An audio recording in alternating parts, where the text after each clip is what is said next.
విశాఖ అందమైన నగరమని దీంతో ఏ నగరాన్ని పోల్చలేమని సీఎం చంద్రబాబు అన్నారు. విశాఖలో రెండో రోజు జరుగుతున్న సిఐఐ సదస్సులో ఆయన మాట్లాడారు. 2 రోజుల సదస్సులో అనేక సంస్థలు పెట్టుబడులకు ముందుకు వచ్చాయి. 3000 మంది ప్రతినిధులు ఈ సదస్సుకు రావడం హర్షణీయం. 1991లో ఆర్థిక సంస్కరణలు ప్రారంభమయ్యాయి. ఉమ్మడి ఏపీలో విద్యుత్ సంస్కరణలు తీసుకువచ్చి వినియోగాన్ని పెంచగలిగాం.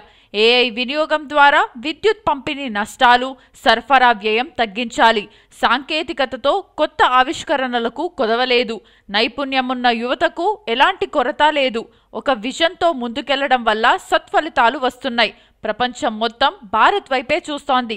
భారత్లో సమర్థ నాయకత్వం ఉంది అని చంద్రబాబు అన్నారు. I don't want to mention names here, some countries. Yesterday I had a personal delegation. Some countries represented to me, we are having problem of our technical labor. If you can send your people, we will be very happy to receive them, to take them. Even by giving skills, training, everything they wanted to recruit, better skills for their countries, salaries, everything. That is the strength of India. And also in India, as on today, very strong leadership. Yesterday I told you, our Honorable Prime Minister is enjoying trust of the nation. People are supporting. Yesterday elections, that is an indication.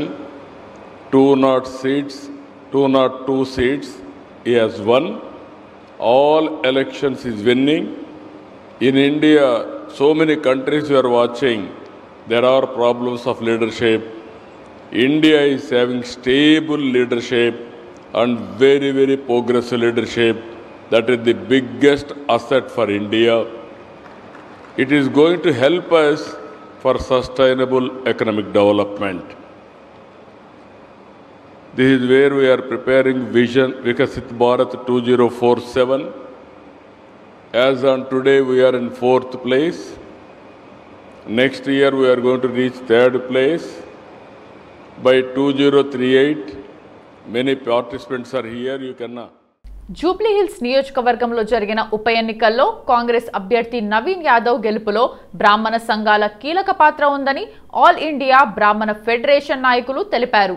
ముఖ్యమంత్రి మరియు శ్రీధర్ బాబు గారి ఆదేశాల ప్రకారం కాంగ్రెస్ అభ్యర్థిని గెలిపించడంలో మా సంఘాలు సమిష్టిగా పనిచేశాయి. లక్ష్యంగా పెట్టుకున్నట్లుగానే 25,000 మెజారిటీతో నవీన్ యాదవ్ను గెలిపించగలిగామని విశ్వాసం ఉందని అన్నారు.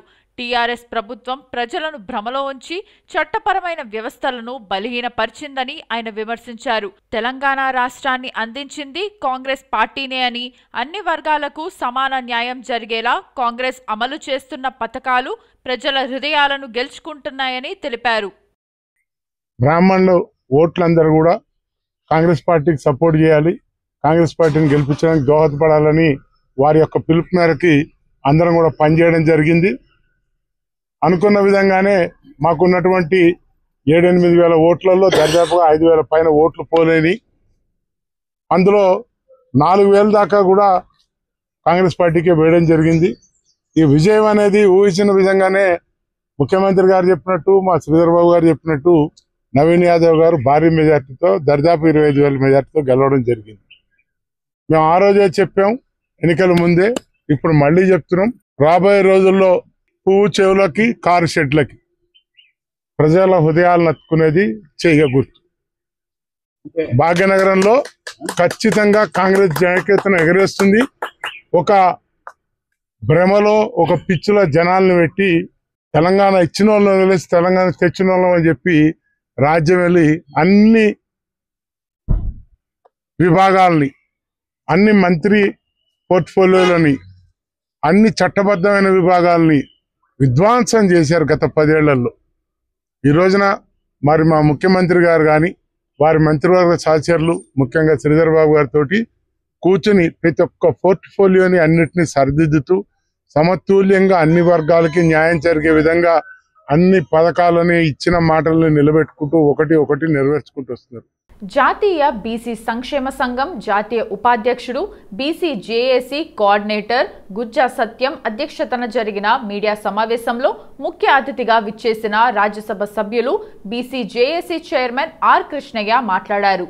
77 సంవత్సరాల స్వాతంత్ర్యం తర్వాత కూడా మెజారిటీ ప్రజలైన బీసీలకు న్యాయం జరగడం లేదు. రాజ్యాంగాన్ని 130 సార్లు సవరణ చేశారు. మెజారిటీ ప్రజలు 56% జనాభా గల బీసీల కోసం ఒక్కసారి కూడా రాజ్యాంగాన్ని సవరించలేకపోవటం దుర్మార్గం. ఇన్నాళ్లు బీసీలకు నిర్లక్ష్యం చేశారు. అన్యాయం చేస్తున్నారన్న బీసీలు అనేక పోరాటాలు చేసి బీసీలను 42% సాధిస్తే కోర్టుల్లో కేసులు వేసి ఆపివేస్తున్నారని ఆందోళన వ్యక్తం చేశారు. తెలంగాణ రాష్ట్రంలో బీసీలకు స్థానిక సంస్థల ఎన్నికల్లో 42% రిజర్వేషన్లు అమలు చేయటం కోసం కేంద్ర ప్రభుత్వంపై ఒత్తిడి తెచ్చేలా రాష్ట్ర ప్రభుత్వం చర్యలు తీసుకోవాలని, రాష్ట్రంలోని అఖిలపక్షాల తరపున బీసీ సంఘాల ప్రజా సంఘాల తరపున ప్రధానమంత్రి నరేంద్ర మోడీని కలిసేలా చర్యలు తీసుకోవాలని అన్నారు. ఈ ఉద్యమాన్ని ప్రజలే నడిపించాలి. ఇప్పటికే నిన్న మొన్న చాలా మంది పెద్ద మంత్రులు వచ్చారు, అడ్వకేట్లు వచ్చారు, రిటైర్డ్ జడ్జీలు వచ్చారు. మేమందరం జాక్ లో పనిచేస్తామని ఆయన వస్తున్నారు. డాక్టర్లు వచ్చారు, మేమందరం జాక్ లో పనిచేస్తాం, జాక్ ఏర్పాటు చేస్తామన్నారు. అడ్వకేట్లు వచ్చారు, మేము బీసీ జాక్ ఏర్పాటు చేసి ఉద్యమాలు చేస్తామని. ఇంకా విచిత్రం ఏమిటిదంటే పారిశ్రామికవేత్తలు, వాణిజ్యవేత్తలు, రియల్ ఎస్టేట్ కూడా మాకు అన్యాయం జరుగుతుంది ఫీల్డ్ లోపల, మేము కూడా బీసీ జాక్ ఏర్పాటు చేసి ఉద్యమాలు చేస్తాము. ఈ ఉద్యమం పల్లెటూళ్ళలో పోయింది, ఇంటికి వెళ్ళింది. ఈ ఉద్యమాన్ని మేము ముందుకు తీసుకుపోతామని వాళ్ళందరూ, నేను అందరినీ వెల్కమ్ చేస్తున్నా.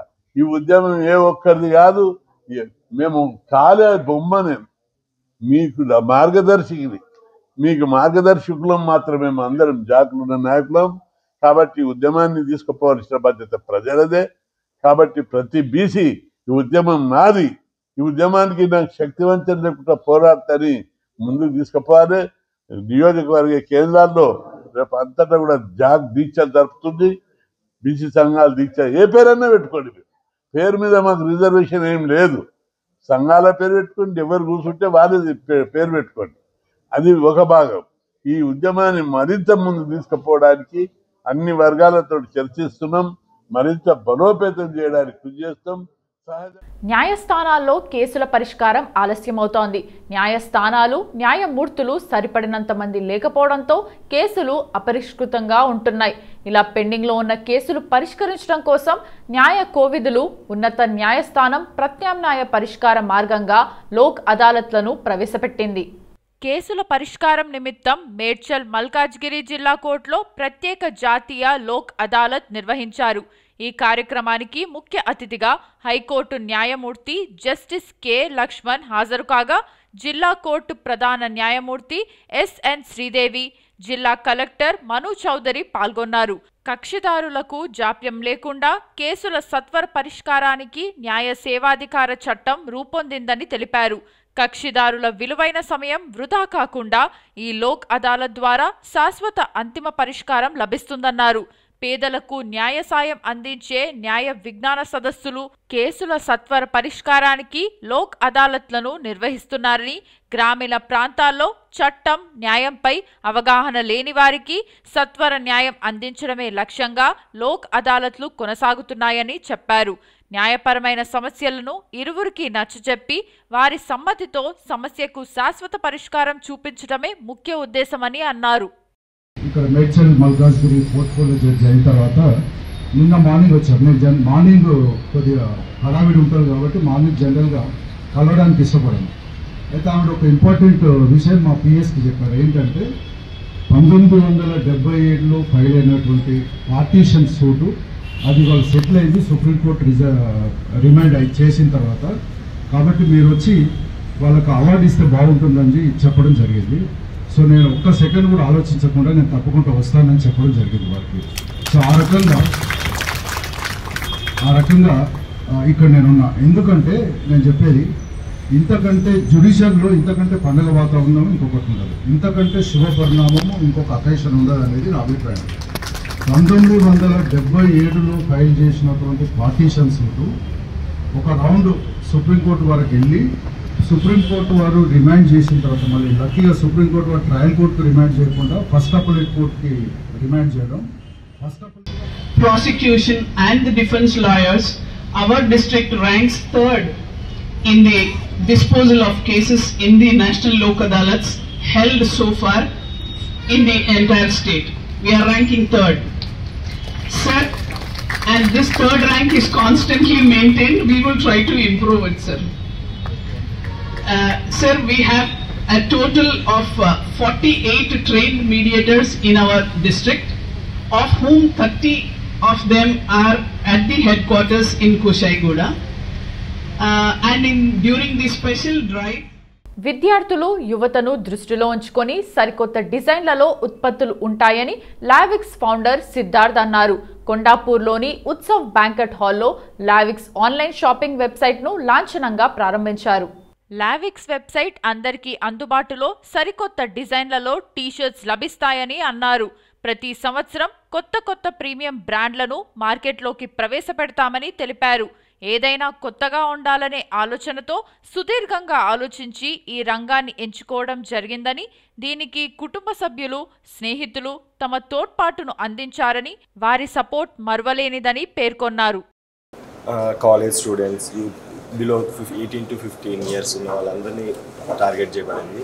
మెయిన్గా ఈ మిడిల్ క్లాస్ ఫ్యామిలీస్ని టార్గెట్ చేస్తూ ప్రైజెస్ అనేటివి మీడియం రేంజ్లో పెడుతూ లావిక్స్ అనేది టీషర్ట్స్, పోను ప్యాంట్స్ అన్ని టైప్ ఆఫ్ వెరైటీస్ ప్రొవైడ్ చేస్తుంది. And yearly November 14th or yearly ఏదో ఒక్క రోజు ఒక ఇతిహాసాస్ నుంచి ఒక ఇన్స్పిరేషన్ స్టోరీ తీసుకొని ఒక టీషర్ట్ డిజైన్ చేయబడుతుంది. అది నెక్స్ట్ ఇయర్ నుంచి స్టార్ట్ చేస్తాము. సో అది ఒక్కటి మాత్రమే ప్రైస్ ఎక్కువ ఉంటుంది. అది ఓన్ పెయింట్స్తో అలా ఓన్ హ్యాండ్స్తో వేయాల్సి వస్తుంది. సో అది మాత్రమే మైండ్లో పెట్టి అది ఒక్కటే ప్రైస్ ఉంటుంది. మిగతా అన్ని మిడిల్ క్లాస్ రేంజ్లోనే ఉంటాయి. 650 to 500, 350. పటాన్చెరు నియోజకవర్గం ఇంద్రేసం మున్సిపల్ పరిధిలో అమల్టాస్ గ్రీన్ స్కూల్లో బాలల దినోత్సవాన్ని ఘనంగా నిర్వహించారు. నర్సరీ నుండి 10వ తరగతి వరకు విద్యార్థులు పాఠశాలలో వివిధ సబ్జెక్టులోని వివిధ అంశాలపై ప్రాజెక్టులు ప్రదర్శించారు. Robotic, mechanic, solar power, electronics విషయాలకు సంబంధించి ఏర్పాటు చేసిన నమూనాలు ఆకట్టుకున్నాయి. బాలల దినోత్సవం సందర్భంగా విద్యార్థులకు ప్రత్యేక కార్యక్రమాలు పాఠశాల ఆవరణలో ఏర్పాటు చేశామని తెలిపారు. ఇలా చేయడం ద్వారా పిల్లల్లో ఉన్న సృజనాత్మకతను వెలికితీసే విధంగా నేటి బాలలే రేపటి పౌరులు అని వారు అన్నారు. ఇప్పటి విద్యార్థులే రేపటికి కాబోయే శాస్త్రవేత్తలు, ఇంజనీర్లు, డాక్టర్లు, రాజకీయ నాయకులు తదితర రంగాల్లో విద్యార్థులు నిలుస్తారని అన్నారు.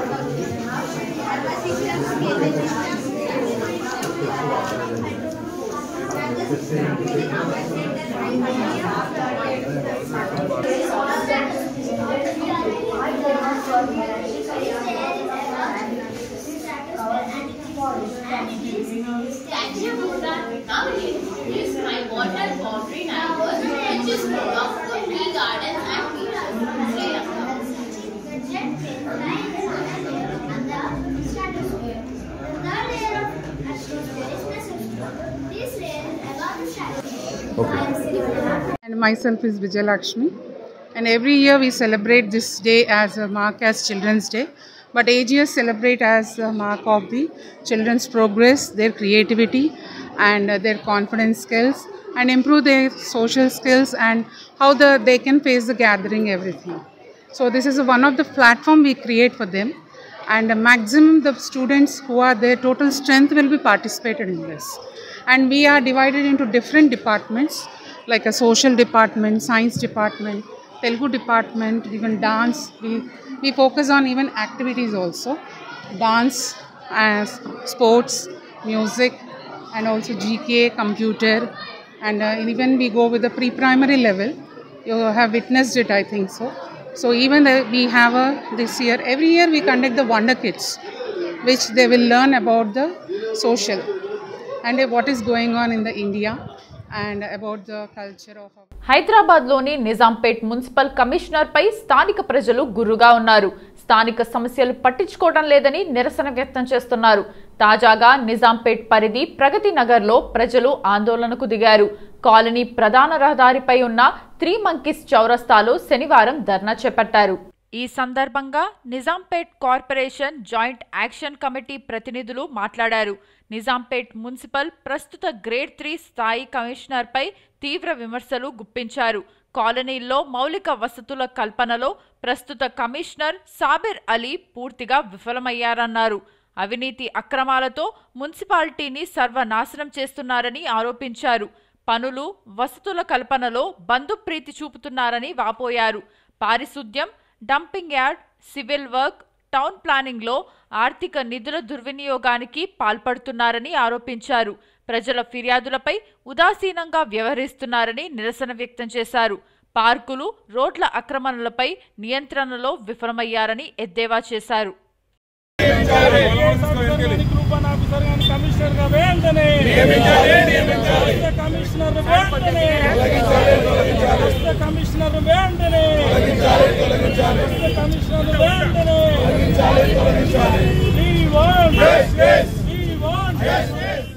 నిజాంపేట కార్పొరేషన్లో పౌరులు తర్వాత వివిధ పార్టీ నాయకులతో జేఏసీగా ఫామ్ అయి నిజాంపేట కార్పొరేషన్లో ఎప్పుడు కూడా గతంలో 7 కమిషనర్లు, ఐఏఎస్ ఆఫీసర్లు, గ్రూప్ 2 ఆఫీసర్లు, గ్రూప్ 1 ఆఫీసర్లు ఉన్నారు. కానీ ఎప్పుడు కూడా ఒక కమిషనర్ తీసేయమని పౌరులు రోడ్డు మీదకి ఎక్కలేదు.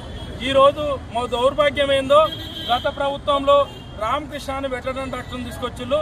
ప్రస్తుతం గ్రేడ్ 3 ఏదైతే ఆఫీసర్ ఉన్నాడో ఈయన కమిషనర్గా ఎలిజిబిలిటీ కాకుండా కార్పొరేషన్ తీసుకొచ్చిళ్ళు.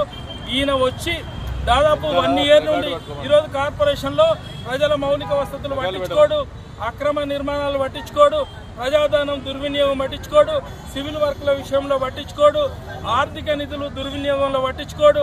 ఎంతసేపు తన అధికార దుర్వినియోగం చేయడం, ఆఫీసులో అందుబాటులో లేకుండా ఉండడం, ప్రజా సమస్యలు తీసుకోపోతే పట్టించుకోకుండా ప్రజా సమస్యలు పోతే మాటలు చెప్పి పంపించి, అదే విధంగా తర్వాత సివిల్ వర్క్ సంబంధించి కానీ ఉద్యోగుల విషయంలో కానీ తన వర్గానికే ఈరోజు ప్రాధాన్యత ఇస్తూ కార్పొరేషన్లో ఒక డివైడ్ తెచ్చిన ఇలాంటి కమిషనర్ మాకొద్దు. అర్హత లేదు కాబట్టి మాకు ఐఏఎస్ ఆఫీసర్ కానీ గ్రూప్ 1 ఆఫీసర్ కానీ కమిషనర్గా ఇవ్వాలి. ఇదే కమిషనర్ కొనసాగిస్తామని ఈ ప్రభుత్వం కానీ సిడిఎంఏ కానీ కలెక్టర్ కానీ చేస్తే మళ్ళీ మా పోరాటం ఉధృతం చేస్తాం. కలెక్టర్ ఆఫీస్ ముట్టడి. పటాన్చెరు పోలీస్ స్టేషన్ పరిధిలోని ఇంద్రేశం మున్సిపల్ రామేశ్వరం బండ వికాస్ సెక్షన్ కాలనీలో ఉదయం సంగారెడ్డి జిల్లా ఎస్పీ ఆదేశాల మేరకు పోలీసులు కాటన్ సర్చ్ నిర్వహించారు. ఈ సందర్భంగా డీఎస్పీ ప్రభాకర్ మాట్లాడుతూ రామేశ్వరం బండ వీకర్ సెక్షన్ కాలనీలు సేఫెస్ట్ కాలనీగా తీర్చిదిద్దాలని ఉద్దేశంతో కమ్యూనిటీ కాంట్రాక్ట్ ప్రోగ్రాంను నిర్వహించామన్నారు. నేరాలను దృష్టిలో పెట్టుకొని కాలనీలో అనుమానంగా కనిపించిన వ్యక్తులను అదుపులోకి తీసుకున్నామన్నారు. మాదక ద్రవ్యాలు నియంత్రణ మరియు సైబర్ నేరాలు, రోడ్ ప్రమాదాలపై కాలనీ వాసులకు పోలీస్ శాఖ వారు అవగాహన కల్పించారు. ఎవరైనా గంజాయి అమ్ముతున్నట్లు తెలిసినా తమకు సమాచారం ఇచ్చి సహకరించాలని తెలిపారు. ఈ సందర్భంగా సరైన పత్రాలు లేని 78 వాహనాలను సీజ్ చేసినట్టు డీఎస్పీ తెలిపారు. ఈ కార్యక్రమంలో 15 మంది సిఐలు, 30 మంది ఎస్ఐలు, 250 మంది సిబ్బంది పాల్గొన్నారు. నిజ పదార్థాలను సేవించనని, కలిగి ఉండనని, వాటికి దూరంగా ఉంటానని నాతో పాటు మా కుటుంబ సభ్యులు మరియు మా సమాజంలోని ప్రతి ఒక్కరు కూడా మత్తు పదార్థాలకు అలవాటు పడకుండా మన తెలంగాణ రాష్ట్రాన్ని మరియు మన భారతదేశాన్ని పదార్థాల రామేశ్వరం బండ గ్రామం యొక్క వీకర్ సెక్షన్ కాలనీలో కమ్యూనిటీ కాంట్రాక్ట్ ప్రోగ్రామ్ అనేది కండక్ట్ చేయడం జరిగింది. దీనికి జిల్లాలోని అన్ని ప్రాంతాల్లో ఉన్నటువంటి పోలీస్ అధికారులు దాదాపుగా ఒక 300 మంది పోలీస్ అధికారులతో ఈ ప్రోగ్రామ్ని నిర్వహించడం జరిగింది. ఇది రొటీన్లో భాగంగా రామేశ్వరం బండ వీకర్ సెక్షన్ కాలనీ అనే దాన్ని సేఫెస్ట్ కాలనీగా ఇది చేయడం కోసం అని చెప్పని ఇక్కడున్న ఎవరైనా చెడ్డవాళ్ళు ఉంటే వాళ్ళని క్యాచ్ చేయడం కానీ లేదా అనుమానిత నిషేధిత వస్తువులు ఏమైనా దొరికితే పట్టుకోవడం కోసం కానీ తర్వాత సరైన పత్రాలు లేనటువంటి వాహనాలని తనిఖీ చేయడం కానీ తర్వాత నేరస్తులు ఎవరైనా ఉంటే అది పాపులర్ చెకింగ్ కానీ వీటి ద్వారా ఐడెంటిఫై చేయడం కోసం అని చెప్పని ఇటు కార్యక్రమాన్ని నిర్వహించడం జరిగింది. దాంట్లో ఏంటంటే దాదాపుగా ఒక 78 వెహికల్స్ వరకు సీజ్ చేయడం జరిగింది. వాటిని చెక్ చేసి దాని తర్వాత సరి అయిన పత్రాలు ఉండేదంటే ఉన్న వాటిని వదిలేయడం, రిమైనింగ్ ఎవరైనా నిబంధనలు ఉల్లంఘించి ఉండేది ఉంటే వాటి మీద చర్యలు తీసుకోవడం, ఒకవేళ డాక్యుమెంట్స్ ఏమి లేకుండా ఉండేది ఉంటే అట్లాంటి వాటిని సీజ్ చేయడం అనేది జరుగుతుంది. అట్లనే ప్రజలకు ఏంటంటే ఈ మాదక ద్రవ్యాలపైన తర్వాత సైబర్ నేరాలపైన తర్వాత రోడ్డు ప్రమాదాలపైన అవగాహన కల్పించడం ద్వారా ప్లస్ కాలనీ వాళ్ళకి వాసులకి